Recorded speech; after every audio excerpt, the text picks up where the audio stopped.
नमस्कार, आप देख रहे हैं समाचार 18 न्यूज और आज हम ये खबर दिखाएंगे उत्तर प्रदेश के कानपुर नगर से।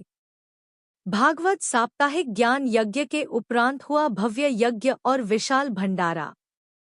रावतपुर के आनंद नगर स्थित दक्षिणेश्वर हनुमान मंदिर में आयोजित 7 दिवसीय श्रीमद्भागवत साप्ताहिक ज्ञान यज्ञ का समापन अत्यंत श्रद्धा और भव्यता के साथ हुआ। भागवत के अंतिम दिन विशाल हवन और भंडारे का आयोजन किया गया, जिसमें क्षेत्र के हजारों श्रद्धालुओं ने भाग लिया। यह धार्मिक अनुष्ठान 19 मई से प्रारंभ होकर 27 मई तक चला। प्रतिदिन भागवताचार्य बाल व्यास आदित्य गौरव मिश्र द्वारा श्रीमद्भागवत कथा का भावपूर्ण और प्रेरणादायक वर्णन किया गया, जिसे सुनने के लिए श्रद्धालुओं की भारी भीड़ उमड़ पड़ी। कथा के माध्यम से भक्तों को भक्ति, धर्म, करुणा और जीवन के सच्चे उद्देश्य की गहन समझ दी गई। समापन दिवस पर वैदिक मंत्रोच्चार के साथ यज्ञ का आयोजन किया गया, जिसमें क्षेत्र वासियों और बाल व्यास आदित्य गौरव मिश्र ने शांति, समृद्धि और जन कल्याण की कामना के साथ आहुतियां दीं।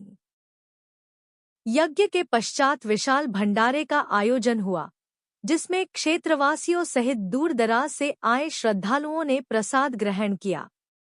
आयोजक लालजी मिश्र ने बताया कि इस धार्मिक आयोजन का उद्देश्य समाज में आध्यात्मिक जागरूकता फैलाना और युवाओं को सनातन धर्म की महान परंपरा से जोड़ना है। कार्यक्रम को सफल बनाने में स्थानीय क्षेत्रवासियों, युवाओं और सेवा समितियों का विशेष योगदान रहा। उत्तर प्रदेश के कानपुर नगर से state bureau head Achin Arora की खास रिपोर्ट। नमस्कार दोस्तों, स्वागत आपका समाचार 18 न्यूज चैनल। जैसा कि आप देख रहे थे कि 7 दिन से जो भागवत चल रही थी हमारे व्यास जी द्वारा, और जिनकी उम्र आज बहुत छोटी है, आपको लगेगा भी नहीं कि इतनी उम्र में कोई इतना ज्ञान बांट सकता है और ज्ञान दे सकता है।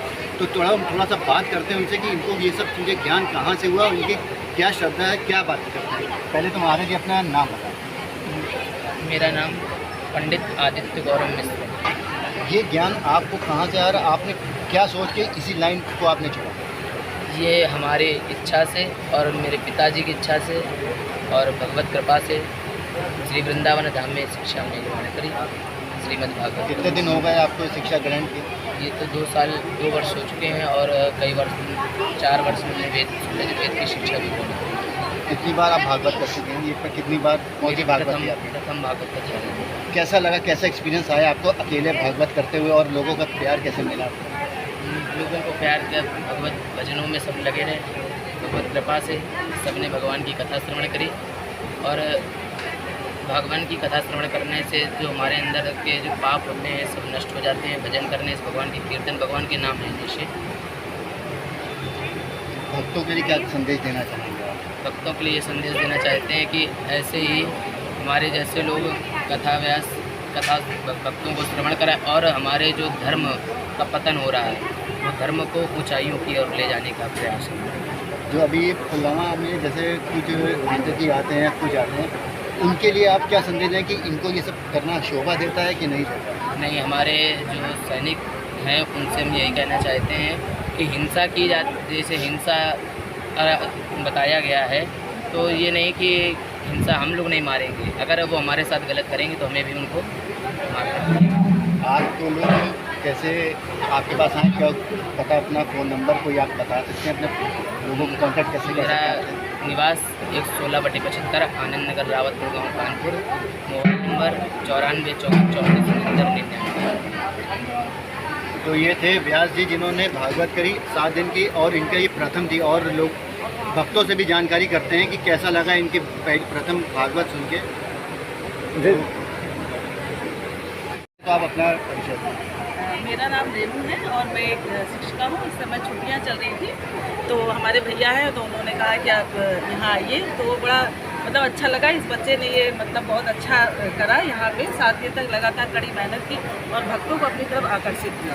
और लोगों के मुँह से आपने भागवत सुनी, और इनके मुँह से क्या आपको डिफरेंस मिला? ये अच्छा लगा, जैसे बड़े लोग करते हैं तो काफ़ी एक्सपीरियंस होता है उनके पास। बच्चे का हमारा पहला था, लेकिन जो उसके भाव थे और जो इनके कहने का तरीका था वो इतना इफेक्टिव था कि जनता काफ़ी दूर से भी आई। और ये पंडाल करा रहा है। आप चाहोगे फिर ये हर साल ऐसी करते अरे रहें? बिल्कुल, और हम जाएंगे 4-5 जगह, हमारे भी जानने वाले में यही है। तो इनका काफ़ी अच्छा रहा, इन्होंने बहुत मन से करा और एक एक चीज़ का मतलब बहुत क्लियरिटी के साथ अनुवाद किया।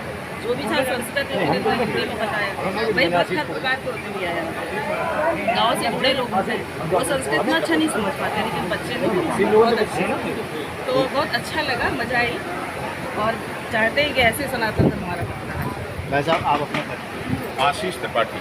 कैसा लगा आपको भागवत सुनकर? देखिए, जिस तरीके से ये भागवत का आयोजन हुआ है, इस तरीके से भागवत का आयोजन होता रहना चाहिए, क्योंकि ऐसे भागवत के आयोजनों से सनातन क्या है, ऐसे आगे संस्कार लोगों को पता चलेंगे। और भागवत कहीं भी होती है तो निश्चित तौर पर यह मान लीजिए कि वहाँ देवता विराजमान होते हैं। यत्र नार्यस्तु पूजन्ते रमन्ते तत्र देवता। और जहाँ पर भी इस तरीके के आयोजन होते हैं वहाँ पर महिलाएं होती हैं, और हमारे यहाँ बताया गया है जहाँ पर महिलाओं की पूजा होती है वहीं देवता विराजमान होते हैं। और इस कार्यक्रम में भी महिलाओं की सहभागिता बहुत अधिक रही है, तो कहीं ना कहीं यहाँ पर इस तरह का आनंदित वातावरण रहा है कि यहाँ पर ऐसा लगता था जिस समय श्रीमुख से व्यास जी के भागवत का स्नान होता था कि देवता विराजमान है। बहुत ही आनंदित क्षण लगता था। आजकल का जैसे माहौल है कि बच्चे रील बना रहे हैं, गाड़ी में घूम रहे हैं, इस उम्र में ये भागवत में लगे, कैसा लगता है? इसके लिए सबसे बड़ा अगर श्रेय देना चाहिए तो इस छोटी सी अवस्था में वेद विद्यालयों में जो बच्चे जा रहे हैं, पढ़ रहे हैं, सबसे पहले तो वेद विद्यालय जो हैं उनको धन्यवाद देना चाहता हूँ। साथ साथ ऐसे माता पिता, बहुत धन्य है ऐसे माता पिता जो अपने बच्चों का त्याग करके गुरुकुल जैसी परंपराओं में पढ़ाने के लिए छोड़ते हैं, और उसका साक्षात प्रमाण आपके सामने उपस्थित है। 2 बच्चे यहाँ पर हैं वेद विद्यालय के पढ़े हुए, जिसमें एक ने अपने श्रीमुख से भागवत कथा का स्नान किया और दूसरे पांडित्य कार्य में, तीसरा वर्ष इनका भी है, और ये भी आगे चल करके सनातन को ऐसे ही आगे बढ़ाएंगे। तो जैसा आपने भक्तों की राय आपको मिली कि जिस उम्र में बच्चे आजकल खेलना सीखते हैं, करना सीखते हैं, रील बना रहे हैं, गाड़ी से घूम रहे हैं, उस उम्र में ये भागवत कर रहे हैं और लोगों को ज्ञान बांट रहे हैं। कैमरामैन अक्षय के साथ अजय नरोड़ा, समाचार 18।